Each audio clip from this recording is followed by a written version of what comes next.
What's going on, guys? It's Nick here, back with another video. It's Saturday, so time to go over the latest news around the league, as well as take a look at who is moving up draft boards the most. We'll start off with the biggest risers, where what do you know, same list as last week, besides like one or two names, but pretty much the same players we've been going over are the biggest risers.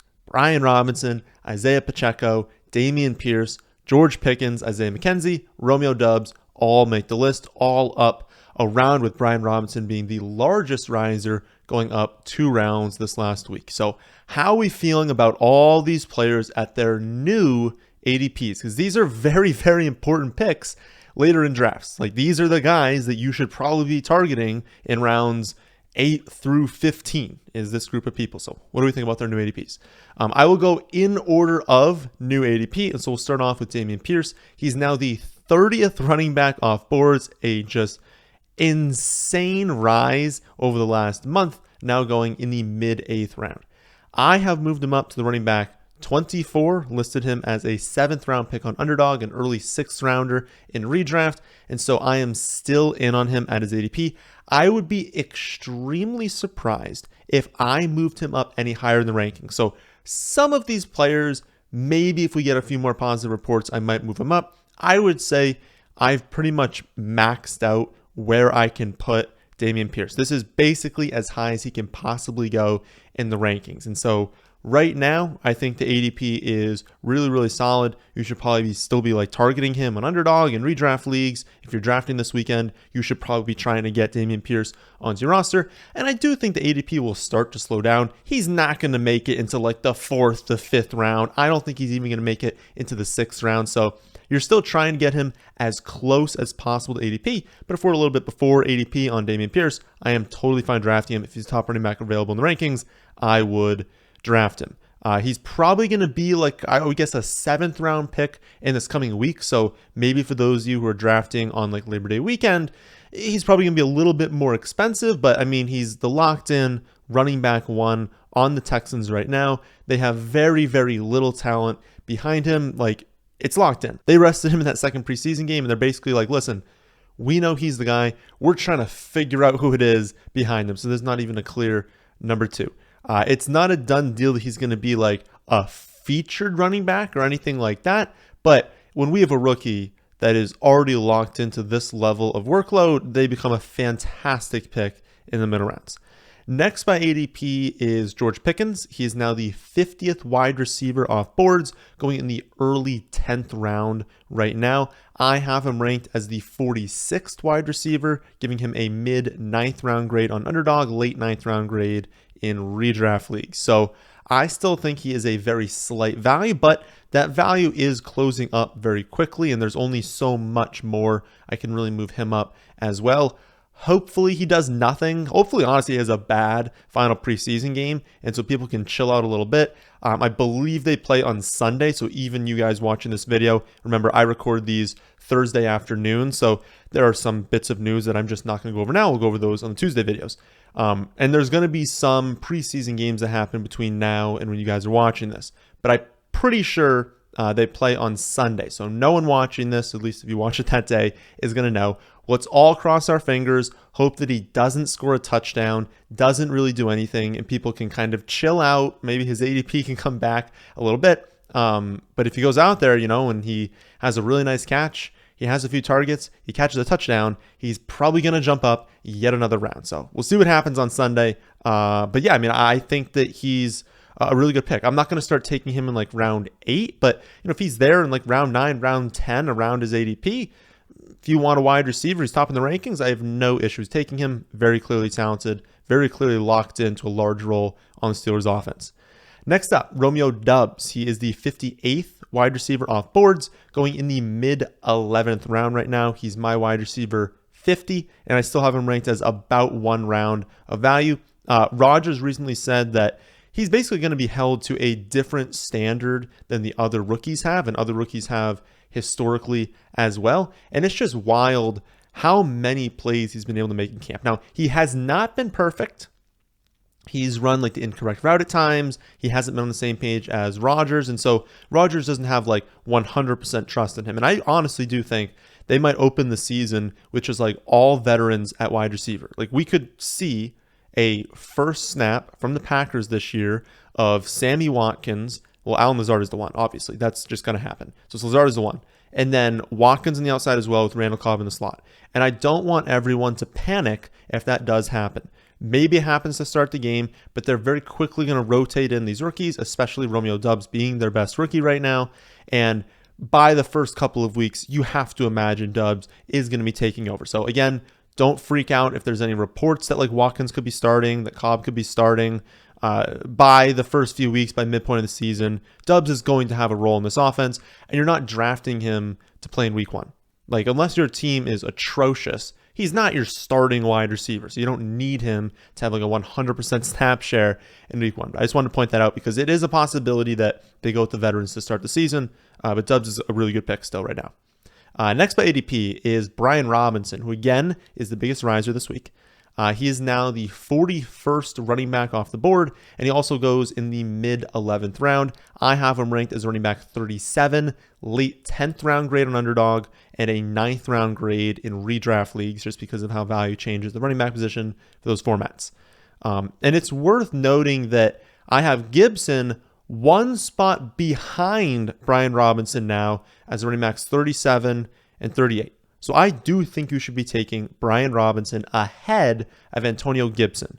And it really does seem like he's the better fit for this offense right now. I was honestly not sold on Robinson's talent coming out of college, but seeing him play in the preseason, seeing the reports from camps, he looks like their lead back at this point. Now, they're still going to use McKissick on third downs. Gibson's going to rotate in plenty on early downs. So Gibson's ADP is tanking. In a week, this dude's going to be going in like the 100s for picks. And I think Gibson's going to get to the point where he's a value. Like if something happened to Brian Robinson, I mean, Gibson's soon going to be turned into like the handcuff in fantasy.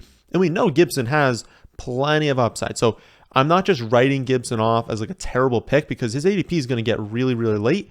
But Brian Robinson's their lead back. He's probably their short yardage and goal line back. And while the receptions aren't going to be massive, he deserves to be where he's going. If he's going to get a ton of carries with touchdowns, goal line usage, and a few targets mixed in, you have to be taking him at this new ADP, and you have to be taking him even earlier than that. So I'm still in on him at the new ADP. Again, I do think he deserves to be going ahead of Gibson. That doesn't mean if Gibson craters to like 130 in your league, take him, because it's going to get to the point where like even if he's a quote unquote handcuff, Gibson's still talented and Gibson can still produce in this offense if given the opportunity.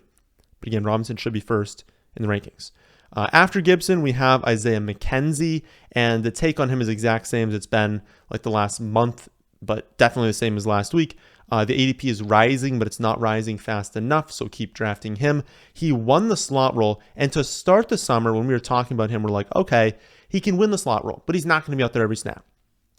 But if you noticed, and I don't remember if it happened in preseason week 1, but definitely in week 2, he's been working on the outside. And so now the upside is way higher, because before it was like, okay, you have Diggs on the outside, you have Gabriel Davis on the outside, and maybe they like rotate, other guys in, but Isaiah McKenzie was going to be the slot receiver. But now, if he's also going to be playing like backup on the outside, well, in the few snaps that Diggs takes off, McKenzie can go take his spot. In the few snaps that Davis takes off, McKenzie can take his snaps. And then, of course, they're going to be running, 3-4 wide receivers plenty of the time. And so McKissick's going to have a much higher snap share than we originally expected, which is a big boost to not only his potential touchdown, just being on the field more, but those targets, those receptions. And it's just going to give him a much higher floor and a much higher weekly ceiling as well. And then what happens if Gabriel Davis gets hurt, if Stephon Diggs gets hurt? Now we know McKenzie can be locked into a 90+% snap share, which we didn't think was in the cards before. So he is a phenomenal pick. I'm fine taking him in round 9 on Underdog, round 10 in redraft leagues. You just have to be overweight on McKenzie this season. After McKenzie, we have Isaiah Pacheco. And this is the first one that I don't agree with. Most of the time when people are rising in ADP, it's deserved. I mean, the vast majority of the time, it's because, oh, look, their role is significantly better than we thought before. They should be going earlier. And usually, players' value will jump from a 12th round value to a a 9th round value. And it's going to take them a month to actually see that ADP rise that quickly. They don't rise overnight. And so most of the time, when players rise in ADP, it is deserved. But sometimes it goes a little bit too far, and I feel like that's happened with Pacheco here. Derek Gore went on IR. Ronald Jones is probably getting cut, and so I think that has people gaining a lot of confidence in Pacheco. But I have that factored into the projections. Like I had 0 carries for Gore before he was on IR, so he's getting no work. Obviously, he's on for the year. And then I had Ronald Jones projected to be cut, having 0 carries and 0 targets.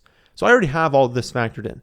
And still, Pacheco only comes out to the running back 49. He's 47 now by ADP, so it's not a huge difference, and you can still definitely get him. And I think in a lot of your hometown leagues, especially if you're like drafting today, you're using like ESPN default rankings with people who are like semi-paying attention. The odds are he's going to go pretty late in the draft. And like, he's going this early on Underdog when people are they're paying attention, like they're in on the news.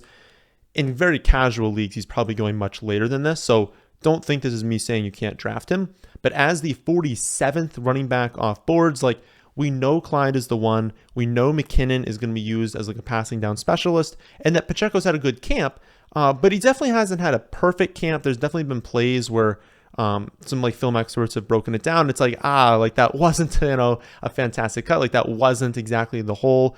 There was that one clip of Mahomes where like Pacheco runs into this like crowd of people and Mahomes is sitting there like, what are you doing? Pointing to the side. Like there was a very clear opening for a touchdown. So remember that he still wasn't like a super highly sought after prospect. There's still a world where he isn't like fantastic. And so this is not a Brian Robinson situation. We'll say that. Like Clyde is still the number 1 running back. They're still going to have McKinnon on passing downs, and Pacheco's still just like a handcuff. And I think people are taking him a little bit too early. So I'm fine with it, but a little too early.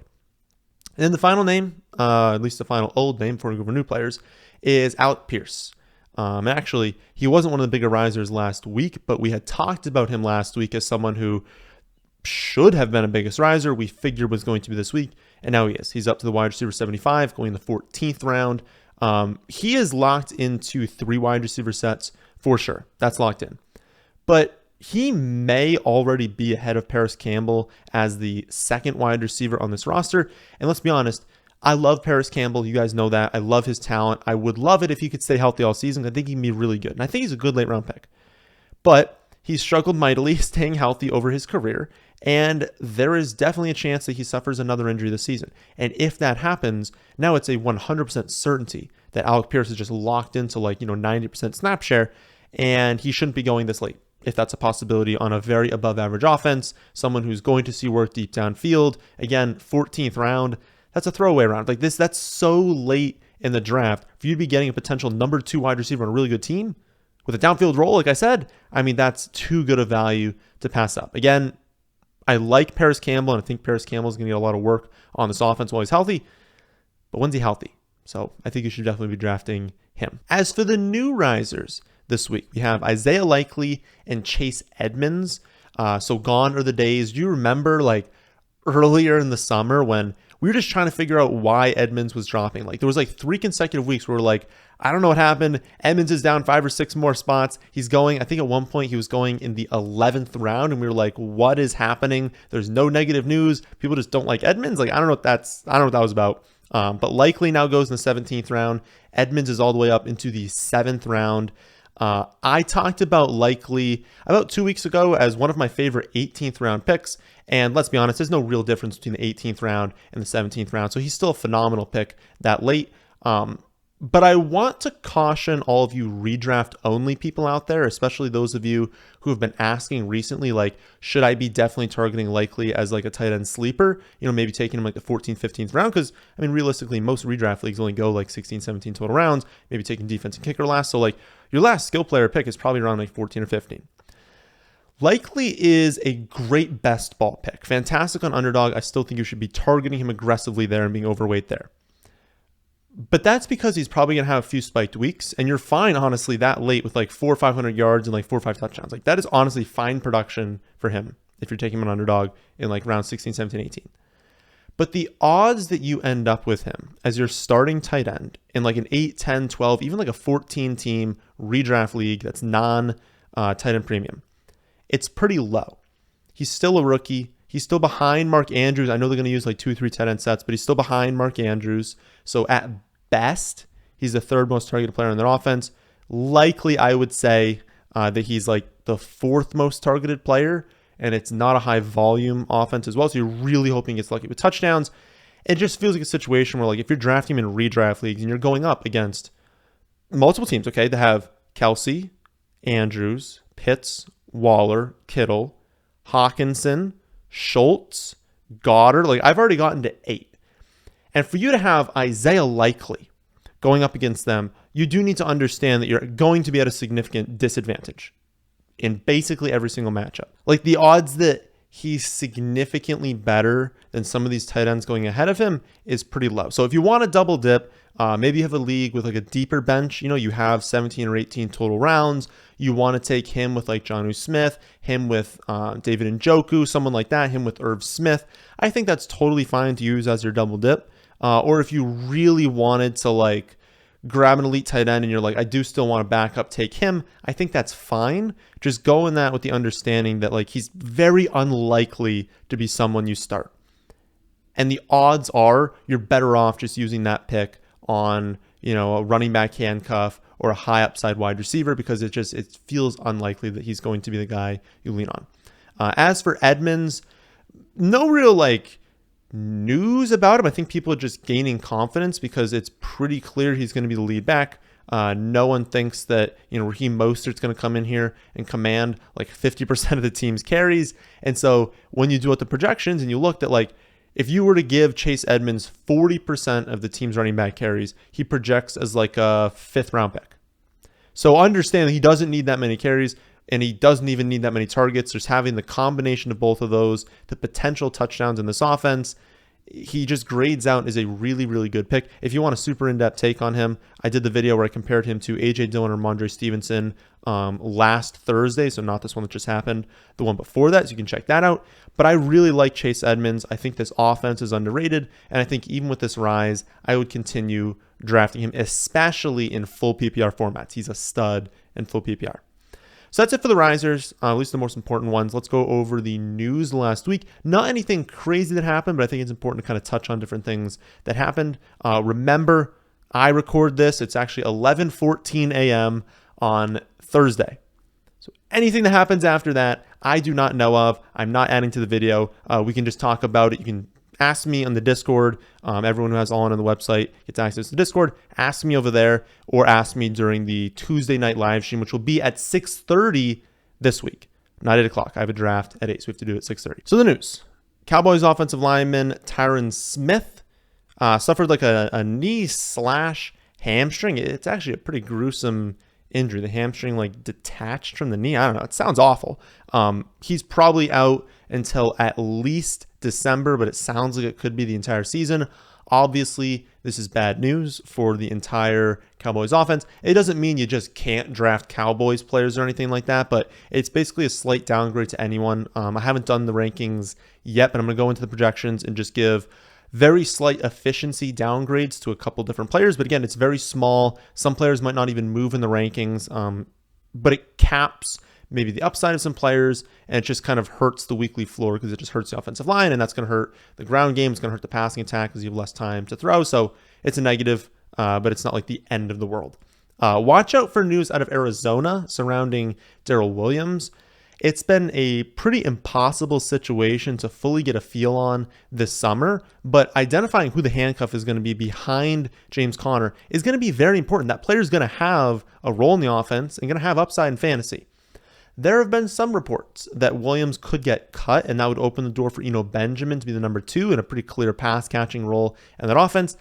I have no idea what to think of this situation. I have no idea how to rank these two. I thought for a while that it was Williams. Then there were reports that Eno was playing well, and so I kind of flipped it a little bit, and then more reports that it could be Williams. Now there's a report that Williams could get cut. Like, I have no idea what to think. We just got to see who makes the final roster. We also need to see who the other cuts are. What if we know Kenyon Drake? We'll talk about that in a second. He was cut. What if he rejoins the team? What if Ronald Jones gets signed? Like, there are just a number of different things that could happen to where it's like, at this point, I'm kind of pumping the brakes on everyone. I'm saying, let's see who gets cut. Let's see who gets added. Let's see what this final roster is. Then I'll reevaluate the later round running backs on this team.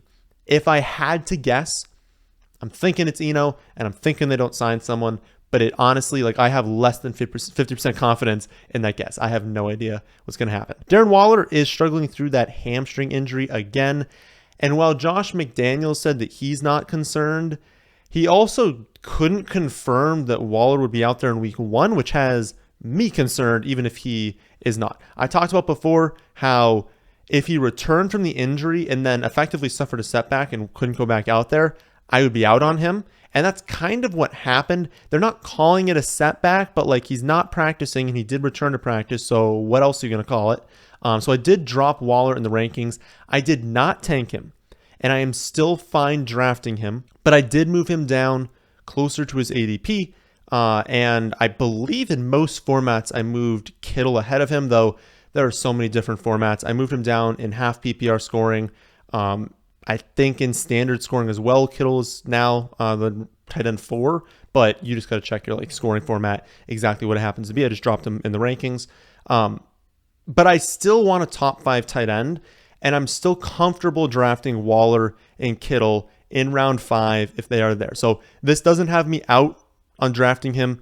I think if you draft Waller, you can now be more likely to take or more willing to take a backup tight end. And it's really just a situation where it's if it does take him a little bit of time to fully get over this and you do need to start that backup, it's not the end of the world because we're playing for the championship. And if he can get 100% healthy by week 4, week 5, week 6, and he's out there performing really well, it's a huge positional advantage. You're not taking zeros if you can start a different tight end. But because he's got this lingering issue, and it's going to be a lingering issue potentially all season, unless he just shows up tomorrow and everyone says he's good to go, I think I have to move him down, and I might continue to move him down a little bit more. I still, I just want to give a full tight end take here.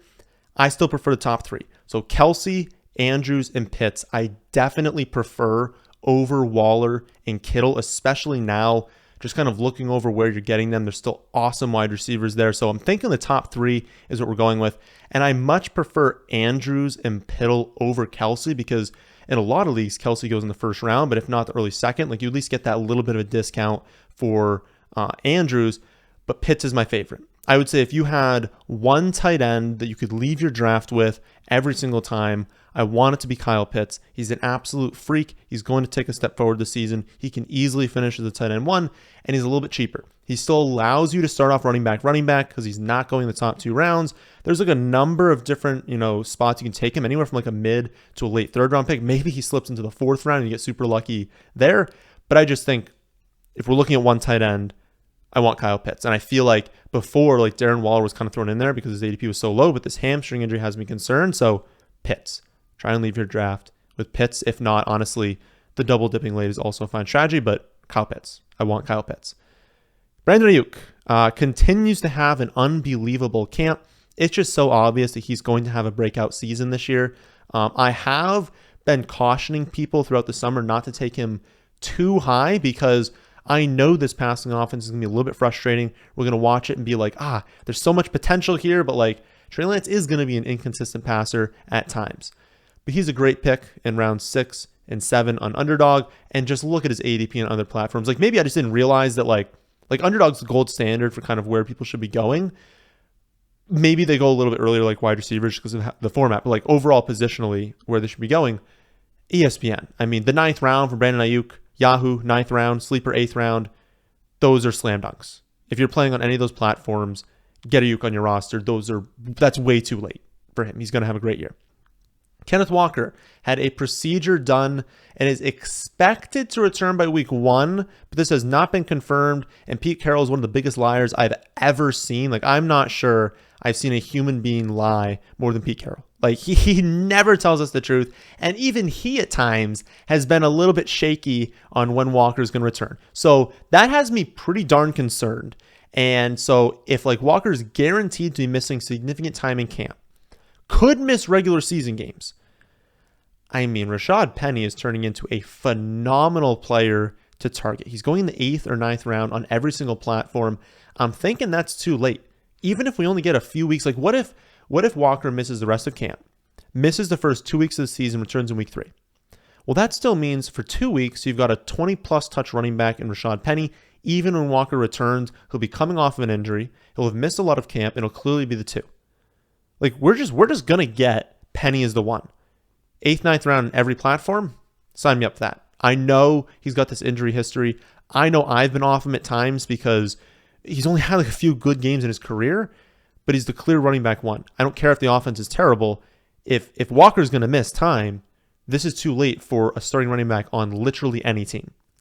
Gus Edwards. Well, he's going to be opening up on the PUP, meaning he's out for at least the first 4 weeks of the season.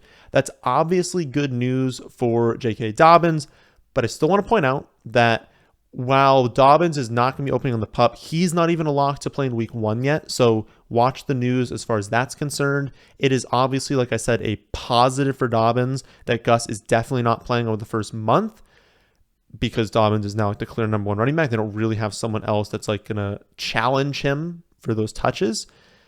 But I'm not really targeting Dobbins. He never really cratered too much in ADP.